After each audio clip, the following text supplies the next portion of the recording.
Do I see ketchup? You know, I had one of these treat yourself moments. I quite literally could not put this book down. It was so good.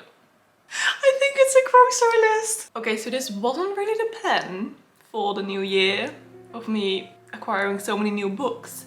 However, it just happened. So it is time for a good old book haul. I haven't done a book haul in ages. So let's just take a look at all of the books that I acquired in the month of January. The first one is a very famous Normal People by Sally Rooney. This is just everywhere on the internet, on TV, there's a TV show, and some people are absolutely loving this book and others can't be bothered by it. So we'll see which camp I'm going to be choosing. So this is basically about two people named Connor and Marianne. And it says that they grow up in a small town in the west of Ireland, but the similarities end there. So Connor and Marianne are very different people. However, they meet, there's love, friendship probably. Sounds very simple, but I'm very curious because people are just going crazy. For example, if I look at the back, I quite literally could not put this book down.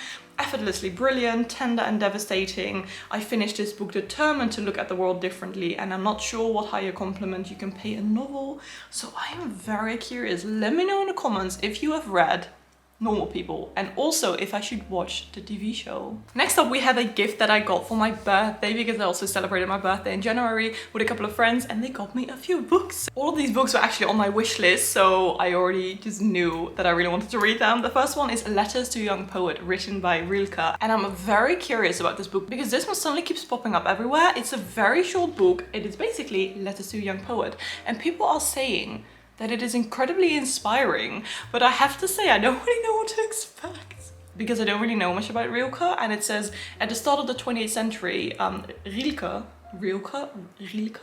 probably like Rilke. He wrote a series of letters to a young officer cadet, advising him on writing, love, sex, suffering, and the nature of advice itself. These profound and lyrical letters have since become hugely influential for writers and artists of all kinds. So I'm very curious about this very short, tiny book. The next one was also from my wish list. It's Orbiting Jupiter, written by Gary D. Smith. And this one, spoiler alert, I've already read it. It was so good. So this is about a young boy named Jack, and he meets his new foster brother called Joseph. And it says he already knows 3 things about him. Joseph almost killed a teacher, he was incarcerated at a place called Stone Mountain, and he has a daughter. Her name is Jupiter, and he has never seen her. So this story is all about Jack and Joseph becoming foster brothers, and Joseph coming to live with Jack. And the main premise is that Joseph really wants to meet his daughter. But in the end, it is very much about having each other's backs, you know, taking care of one another, and it was so incredibly beautiful and emotional. But I'll talk more about it in like the vlog that I'm actually reading this book. But it was amazing, highly recommend. Then recently I went to a really cute bookstore in Rotterdam, close to where I live, and I saw Virginia Woolf's The Years. I just really liked this edition. It's so cool. Like the cover is just very minimal with these illustrations. I'm sorry, my French is getting way too long. I need to get an appointment to the hairdresser.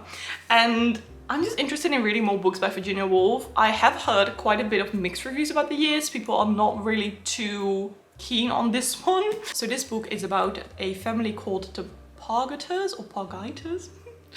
The Years follows the lives of the Pargaters. I will just call them the Pargaters, a large middle-class London family from an uncertain spring in 1880 to a party on a summer evening in the 1930s. We see them each endure and remember heartbreak, loss, radical change, and stifling conformity, marriage, and regret. So this one, written in 1937, this was the most popular of Virginia Woolf's novels during her lifetime, and is a powerful indictment of Victorianism and its values. Even though it's one of the most popular ones, there are just quite a few negative reviews about this one, so I'm curious if I'm going to like it or not. Sometimes I go to these little libraries that are like at the end of every street here in Rotterdam, and they're just the best. I always just put some books there every month, and sometimes I find a few gems. So the first one is The Old Man and the Sea by Ernest Hemingway. I've never read anything by Ernest Hemingway before. I'm very curious. It's a very old, battered copy, but I actually love that. And it's in English, which you don't see a lot because I live in the Netherlands, so most books in there are Dutch. But this one was a fun one in English. I've never read it, as I said before. I've never read anything by Ernest Hemingway, and it says an epic which will inevitably be ranked with Moby Dick as a great American classic of a man's battle with a titan of the sea. Don't really know what to expect, but we'll see. See? Old Man and the Sea, we'll see. So funny. Next we have The Year of the Monkey by Patti Smith. I am just, oh my god, I see that someone wrote, like, this is a second-hand copy by the way, but I can just see that someone wrote something on a piece of paper on the book. Okay, now I want to decipher what is written here. I think it's a grocery list. I see witte wijn, which means white wine. A woman to my heart. Do I see ketchup? I see 20/12, which is maybe December 20th, which is my birthday. Oh my god, what is happening here? I see broodjes, which means like sandwiches or bread rolls. Oh my god, this is so funny. I think someone took this to the grocery store and then used it as like a backing to cross off her grocery list. This is brilliant, but I've wanted this book for a very long time because last year I read a few books by Patti Smith and just absolutely loved her books, her non-fiction books.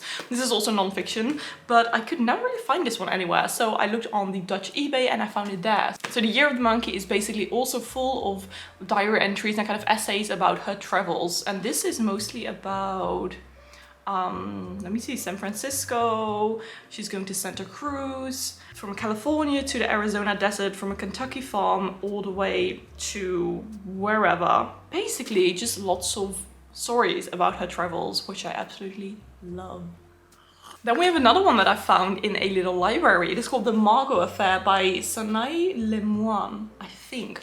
I never heard of this one before, but the spine really spoke to me, and apparently this is very popular in Paris because I talked to Michelle, one of my best friends, and I said that I got this book and she was like, oh, I saw this in Shakespeare and Company in Paris, it was like everywhere.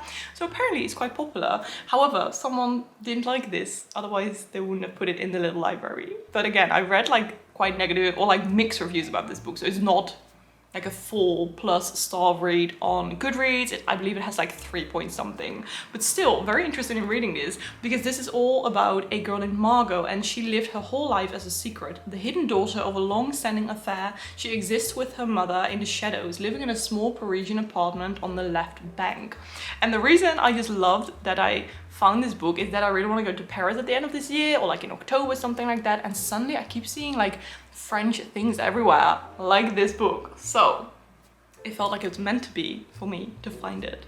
Next I have 2 books by Simone de Beauvoir. I really wanted to read some of her books in 2022, so I picked up The Second Sex, which is like her most popular book ever. This is definitely a brick. It is non-fiction and it's basically all about feminism. It says like everyone who cares about freedom and justice for women should read The Second Sex. And Simone de Beauvoir famously wrote, "One is not born, but rather becomes woman." And this is said to be a groundbreaking work on feminism, and it examines the limits of female freedom and explodes our deeply ingrained beliefs about femininity. I am very curious to read this, but it's definitely going to be a big one. I'm interested to just read some of her work, so let me know if you've read this. But the next one, which is also a book by her, this is a fiction book. It's called The Woman Destroyed, and this consists of 3 short stories all about women dealing with struggles in their lives. One of them, like her husband is cheating, or one of her kids passed away, or her husband is leaving her, or just all about struggles in their lives. I've recently finished this one actually. I will again talk more about it in one of my vlogs, but it wasn't my favorite. One of the 3 stories was actually really good, but the other 2 were just a bit okay. Then another book I got for my birthday on my wishlist is Hood Feminism, Notes from the Women White Feminists Forgot, and this is written by Mickey Kendall. This is a very famous book on feminism as well, and I just don't really know much more about it apart from that, but I just keep seeing it around everywhere. It says, how can feminists stand in solidarity as a movement when there is a distant possibility that some women are oppressing others? Then we have a big one, a very big one. Of course, I had to get myself to Paradise, written by Hanya Yanagihara. Hanya Yanagihara is the writer of A Little Life that I read a few years ago, which totally destroyed me, but it was such an amazing book, but just the most emotional, painful book I've ever read in my life. And she wrote a new one. Of course, I'm incredibly curious to see if this will be as good as A Little Life. I've read a few reviews. From what I've heard, it is not as good as A Little Life, but still, her writing and her ability to come up with these stories and these characters that you grow to care for so deeply, I just know that this one will be good as well. So, don't really know when I'm going to read this because she's freaking thick. I got some big books in this haul, but I just hope, of course, to read this soon. So it says, from the author of the modern classic A Little Life, a bold, brilliant novel spanning 3 centuries and 3 different versions of the American experiment, tales of lovers, family, loss, and the elusive promise of utopia. I'm pretty sure that this will again be just a very emotional read. And then the last one is one that I was just, you know, I had one of these treat yourself moments because my favorite book of last year was Just Kids by Betty Smith, and I've seen this one around, this edition. This is the illustrated edition and I've wanted it for months now. So I thought, new year, treat myself to this amazing illustrated edition. So this is full, like the original book, like the normal book is as well, is there are photographs in there and Polaroids, but in here as well there are just Polaroids and photos everywhere. In the back as well there are many photos. And Just Kids is all about her life, like Betty Smith's life, going to New York City in the early or like late 60s, early 70s, when she was just a late teenager, and she meets Robert Mapplethorpe. This is all like her life, her actual life. Robert Mapplethorpe, the famous photographer, and it's about their relationship and you know, his passing, because it's known that he has passed away. And it is incredibly emotional, but it was also so fascinating reading about her life as a young adult living in New York City during the early 70s, meeting all these amazing people, these interesting people, but also having literally no money and trying to become this artist, and how she grew to be this amazing, powerful, interesting artist, singer, songwriter, woman. Loved it. Absolutely loved it. It felt like I was reading a novel as well, and I could just see everything in my head like a film, like I was watching a film. I think this is a very interesting concept of non-fiction, because I recently came across this term, what was it called again? It's like non-fiction that basically felt like fiction. The way it's written, it was written very like cinematic and lyrical, and I just absolutely loved it. So I wanted to get myself this beautiful hardback big ass copy of the illustrated edition of Just Kids by Betty Smith. I'm actually going to her concert in Amsterdam in June or July. Oh my god, I'm so excited. I can't wait. So these were all of the books that I got in January. From now on, I'm going to go on a little book buying ban, because I just have too many books on my shelf that I've yet to read, and I have no need for new books. Let me know in the comments if you would like to read any of these books, or you've read any of these books. Let me know your thoughts. And if you want to comment something else, but you don't know what to comment, comment a big stack of books emoji, because this was all about books, and just, I have a big stack of books in front of me right now. Thanks so much for watching. I really hope you liked this video, and if you did, please give it a thumbs up and subscribe to my channel. And I really hope you're having a beautiful day, and I'll see you in my next video.